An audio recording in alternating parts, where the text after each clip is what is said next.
GK for railway exam के लिए GK की तैयारी कैसे करें, बेस्ट बुक लिस्ट कौन सी है। रेलवे के जो एग्जाम है एलपी, लोको पायलट, जयन, टेक्नीशियन, एनटीपीसी, ग्रुप डी और आरपीएफ, 6 से 7 एग्जाम है।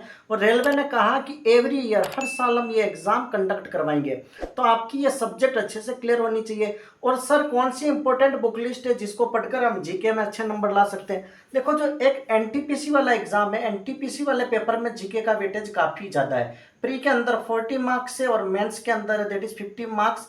एनटीपीसी की काफी हाई पेड जॉब है और इस जॉब को लेना है तो आपको जीके को तो अच्छे से प्रिपेयर करना होगा। मैं 1 बाय 1 हर एक सब्जेक्ट के बारे में डिस्कस करूंगा। इस क्लास में मैं सिर्फ आपको जीके के बारे में बताऊंगा कि जीके के लिए कैसे प्रिपरेशन करनी है। ठीक है, जितने भी LP, JE, technician, NTPC, group D, RPF का एग्जाम है, ये सारा इस वीडियो के अकॉर्डिंग आप पढ़ लेना, जीके आपका कवर अप हो जाएगा। क्लियर है? तो फर्स्ट मैं बात करता हूं that is about the PYQ, previous year question. PYQ, previous year question, पिछले साल जितने भी क्वेश्चन आए पिछले साल, उन सबको आपको क्या करना है, स्टडी करना है। क्लियर है? सेकंड चीज है, आपके पास एक रेफरेंस बुक, एक अच्छी बुक होनी चाहिए और वो बुक है दैट इज लुसेंट। थर्ड, आपको दैट इज कमांड बनानी है स्टैटिक पोर्शन पर। स्टैटिक पोर्शन में क्या आएगा, स्टैटिक जीके सर कौन सा होता है, स्टैटिक जीके कौन सा होगा, जैसे कोई राजधानी होगी, ठीक है, कैपिटल वगैरह हो गई, कोई पर्टिकुलर किस जगह का कौन सा नृत्य है, ठीक है, डांस कौन सा है, पर्टिकुलर सारे स्टेट की राजधानियां कौन सी है।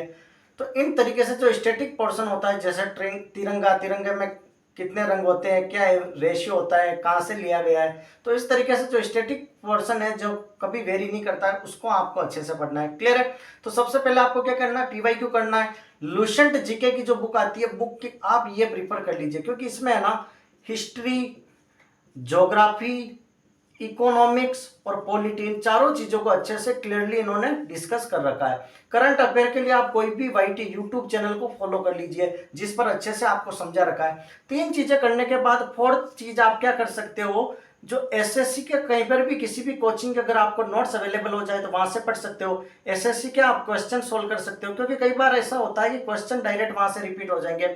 फिर तो कहता है कि सर जीके के लिए बेस्ट नोट्स कहां से मिल सकते हैं, कौन सी कोचिंग अच्छे से जीके करवाती है। तो इसके लिए my dear friend, Parmar classes जो है वहां पर आपके जीके के लिए काफी अच्छी है। परमार क्लासेस जो एसएससी के लिए प्रिपेयर करवाती है। लेकिन एसएससी और रेलवे एग्जाम डिफरेंट होने पर क्या जीके में कोई वेरिएशन आएगा? नेवर। जीके हमेशा सेम रहेगा। तो जीके के लिए आप इतना कर लीजिए। और अगर आप सेल्फ स्टडी ही करना चाहते हैं, तो सेल्फ स्टडी करना चाहते हैं तो आपको एक तो लुसेंट की बुक लानी है, थ्रू आउट 3 to 4 इसकी रीडिंग कर लीजिए। 3 to 4 रीडिंग करने के बाद माय डियर फ्रेंड आप प्रीवियस ईयर क्वेश्चन कीजिए, प्लस आप कोई भी मॉक टेस्ट सीरीज लगकर मॉक सोल्व कीजिए, प्लस पर्टिकुलर एक एक चैप्टर खत्म करते रहो, उसके जितने भी क्वेश्चन बनते हैं सबको डिस्कस कर लीजिए। इतना पढ़ लोगे ना तो आपका एग्जाम इजीली क्रैक हो जाएगा। क्लियर है? इससे आपका एग्जाम इजीली क्रैक हो जाएगा। अब आपको पढ़ना कैसे, ध्यान से देखो, आपको पढ़ना कैसे। मान लो अगर आप पॉलिटी सब्जेक्ट स्टार्ट कर रहे हो, ठीक है, पॉलिटी सब्जेक्ट स्टार्ट कर रहे हो, तो सबसे पहले पॉलिटी सब्जेक्ट स्टार्ट करोगे तो उससे पहले एक वर्ड आएगा दैट इज कॉन्स्टिट्यूशन। संविधान के बारे में पढ़ना पड़ेगा। पूरे कॉन्स्टिट्यूशन को ही तो पढ़ोगे तो आपके पूरी पॉलिटी कवर अप हो जाएगी। जैसे 8 पार्ट है, 12 शेड्यूल थे उस टाइम, ठीक है, 395 आर्टिकल थे। कॉन्स्टिट्यूशन को कौन से कमेटी ने बनाया, दैट इज ड्राफ्टिंग कमेटी थी। तो क्वेश्चन यहां से बन सकता है कि कौन सी कमेटी थी, ड्राफ्टिंग कमेटी पर आपको टिक लगाना है। इसके चेयरमैन कौन थे, तो डॉक्टर बी.आर. अम्बेडकर, ठीक है, बी.आर. अम्बेडकर पर टिक लगाना है। इस तरीके से आपके 3 क्वेश्चन यहाँ पर बन गए। बी.आर. अम्बेडकर को और भी क्या बोलते हैं, ठीक है, तो बी.आर. अम्बेडकर को क्या बोलते हैं, फादर ऑफ कॉन्स्टिट्यूशन भी बोल सकते हैं, इंडियन कॉन्स्टिट्यूशन, ठीक है, फादर ऑफ इंडियन कॉन्स्टिट्यूशन भी बोल सकते हैं। तो इस तरीके से कई बार क्वेश्चन बनता है। कितना टाइम लगा इसको, 2 साल 11 महीने 18 दिन लगे, ठीक है, 2 साल 11 महीने 18 दिन लगे। कितना लगभग इन्वेस्टमेंट हो गया, 64 लाख के लमसम इसमें टोटल अमाउंट खर्च हो गया। कौन कौन सी लैंग्वेज में था, तो हिंदी प्लस इंग्लिश था, ठीक है। कब लागू हुआ, कब बना, तो 26 नवंबर 1949 और 26 जनवरी 1950, 2 डेटें आपको याद रखनी है, ठीक है। तो 26 जनवरी 1950 को कॉन्स्टिट्यूशन डे, संविधान दिवस के रूप में मनाया जाता है। तो इस तरीके से पर्टिकुलर टॉपिक से कौन कौन से क्वेश्चन बन सकते हैं उन सबको डिस्कस करना है। और अगर आप मेरे से पढ़ना चाहते हो तो मेरे चैनल को लाइक शेयर सब्सक्राइब जरूर कर दे, ताकि आपके पास सारी इंपॉर्टेंट नोटिफिकेशन आती रहे। Thank you so much.